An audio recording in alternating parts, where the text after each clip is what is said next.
At one point in history, this was one of the most important places in the world. It's Carthage, located in northern Tunisia along the Mediterranean Sea.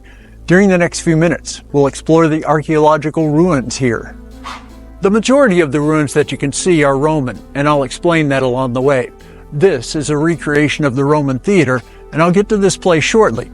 I'll begin, however, on top of Byrsa Hill.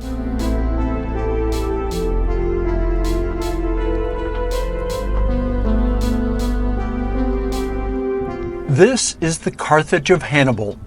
You will remember Hannibal as the general who led his army, complete with African elephants, over the Alps to invade Italy. This is Byrsa Hill, the spot where Carthage was founded. From here it grew into an empire and controlled much of northern Africa, as well as a large part of the western and central Mediterranean. That included places such as Sicily, Malta, and parts of the Iberian Peninsula, which consists of Spain and Portugal. If Hannibal had been successful in his fight against Rome, this place would look much different. It's quite possible that the entire world would look different. After Rome defeated Hannibal and other leaders from this area in the Punic Wars, however, Carthage was thoroughly destroyed in 146 BC. This small area on Byrsa Hill is called the Punic Quarter, Punic being synonymous with Carthaginian. The ruins of houses and streets is about all that remains here from one of the greatest empires of its time.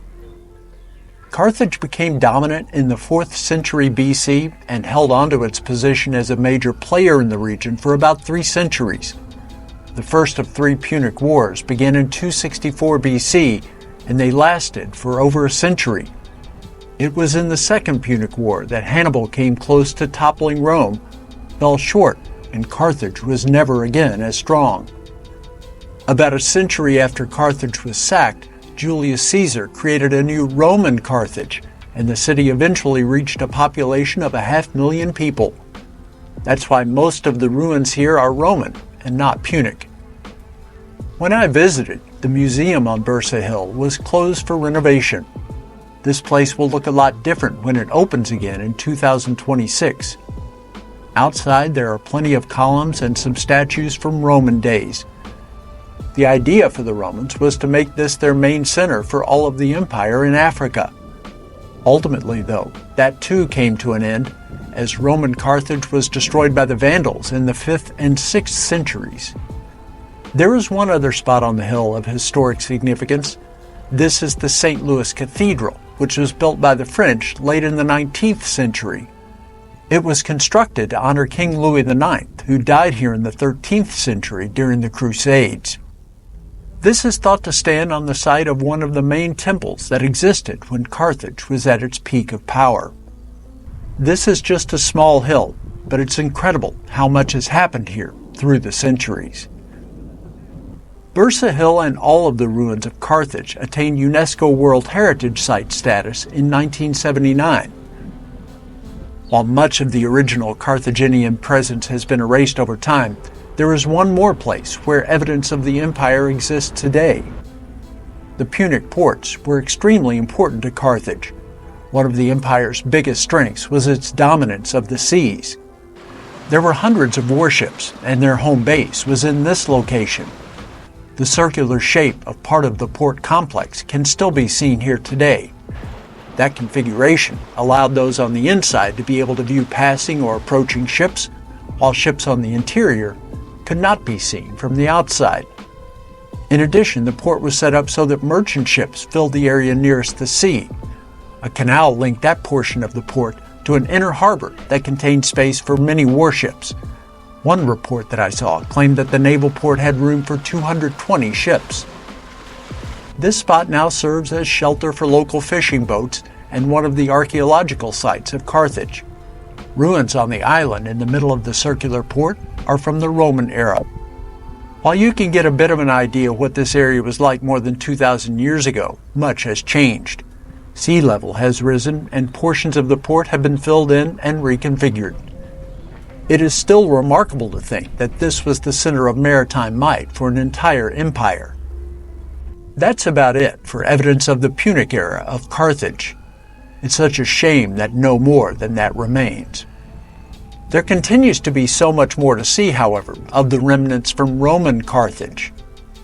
Probably the most impressive ruins are the Baths of Antoninus. The baths here were built in the 1st century AD, started by Emperor Hadrian and completed by his successor, after whom they are named. This was the largest Roman bath complex in Africa and the 3rd largest within the entire Roman sphere of influence. The 2 larger ones were inside of Italy. This site is massive. It's fantastic to be able to walk through passageways and try to imagine how impressive the full structure would have been when it was in use. This is situated right on the coast. That location called for a different design than most baths of its kind. The portions of the complex you walk through today are what remains of the service side of the enterprise. The baths themselves had to be built on the higher 2nd level to accommodate for being so close to the sea. Once the buildings began deteriorating, the roof on the 1st level collapsed and the actual baths went with it. Like other Roman facilities of its type, there were different pools for the customers. Bathing was a whole routine where the participants went from rooms of one temperature to another and then another. There was a room for warm water, one for hot water, and another area for cold water, which was called the frigidarium. They apparently took their baths rather seriously. At this site, there were both outdoor and indoor pools. Both sexes used the baths, although they each had their own separate area. The water for the baths had to come from somewhere, and this is that somewhere. These are the Cisterns of La Malga. They were designed to supply water to the city of Carthage. Water was distributed to the baths of Antoninus through underground pipes. Experts say that these are some of the best preserved Roman cisterns anywhere. This is just a portion of the original complex of cisterns, which is estimated to have covered an area that was 1 kilometer long. The cisterns held the water that flowed through the Zaguan aqueduct. That was a system which brought water from the mountains a distance of 132 kilometers. It was among the longest aqueducts in the Roman Empire. The discharge rate was between 17 and 32 million liters of water per day. Today it's possible to walk along a portion of the system and to view the vast array of cisterns. There are ruins of several other buildings in the vicinity. Efforts are underway to improve this site and possibly create a museum associated with it. The government of Tunisia has proposed that the entire Zaguan Carthage water system get its own UNESCO World Heritage designation. You caught glimpses of the Roman Theatre of Carthage earlier. This is one of the more popular of the archaeological sites in Carthage. Not only is it open for people to visit and walk around on a regular basis, but it is also still used for performances at times. The theater here was built in the 2nd century AD. It was used for plays, poetry readings, and other events, say those who know such things, and it had seating for 5,000 spectators. Like so many of the other main attractions in Carthage, this too fell victim to harm from the Vandals in or around the 5th century. It has been brought back to such a degree that it looks fairly close to the way it did when the Romans were paying to attend shows here. It is impossible to say at this point how much of what stands is part of the original facility. Taking that into account, they say here that this theater is a reconstruction as opposed to being the ruins of something that was built long ago. It is still a blast walking around the place, climbing through the seats, and viewing it from all kinds of different angles. Much like in ancient times, when there is a performance here, there are no assigned seats. Everyone simply grabs a spot amongst the rows and makes the best of it. I'm going through some of the top archaeological attractions in Carthage, but it's fair to note that there are ruins everywhere. Driving down the road, there will be remnants of ancient structures right off to the side. I stopped into one place like that. It had a sign that said Edifice of Columns. I found a Wikipedia page related to the site. It was in French. Essentially, not much is known about this particular group of ruins. For instance, there is no consensus on what the space was used for, or even when it was created. The columns rise into the sky, but it may never be known why they were placed there. I found it to be symbolic of the wealth of relics which cover Carthage. Located elsewhere, this would be the focus of all thoughts about the past. Here, it's one more set of remnants from a long-gone era. Much more is known about the part of town which includes the ruins of the Roman villas.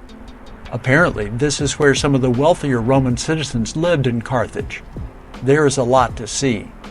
What is contained here includes a number of villas and even some apartment-type buildings.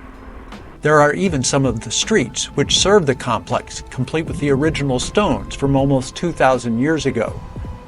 This is situated on Odeon Hill, just a short distance from the theater. Indications are that these homes were built in the 2nd century. There is very little left standing here higher than a meter from the ground. The outlines of the structures, however, show where homes stood and their relation to all the others. An exception is the House of the Aviary. Don't get the idea, though, that the Vandals wanted to leave a villa intact to show future generations what was here. This structure is rebuilt in order to give that vision to those who visit today. It provides an indication of how Roman houses, at least for those in the upper class, were constructed here in northern Africa. The terrace, complete with columns, also shows how the exterior of homes was just as important as what was inside. In the park of the Roman villas, there is also a building containing what looks to be hundreds of tile mosaics. The final place to explore is the Roman Amphitheatre. What can be seen is pretty stunning, but it is nothing compared to the structure that originally existed here. Experts say that this might have been the 4th largest Colosseum in the Roman Empire, holding up to 30,000 spectators. The oval-shaped arena floor measures 65 meters by 37 meters. It was built in the 1st century AD, but then expanded in the 2nd century. It was one of only a handful of amphitheaters to take shape on flat ground, not using the contour of surrounding hills to help with the seating. The entertainment, so to speak, was consistent with that in other colosseums of the time. That included animal battles, gladiator contests, and punishments consisting of humans being offered up to lions, tigers, and so on. Among that last group were individuals who were martyred for their faith. It is a solemn occasion when you have a chance to visit a site with such a gruesome history. One ticket is good for admission to all of the archaeological sites in Carthage. There is even more than I covered in this video. Cost of the ticket is 12 dinar. That's less than $4 US. If you are reasonably fit, you can visit all of the sites I've shown you in one day by walking. It is worth it to consult a map in order to be as efficient as possible. All day long as I was exploring, my thoughts were on those who were here so long ago. That's a really cool mental exercise whenever you visit any site of historical significance. I highly recommend chasing that feeling. That's it for now. I'll see you next time on Old, Alone, and Far From Home.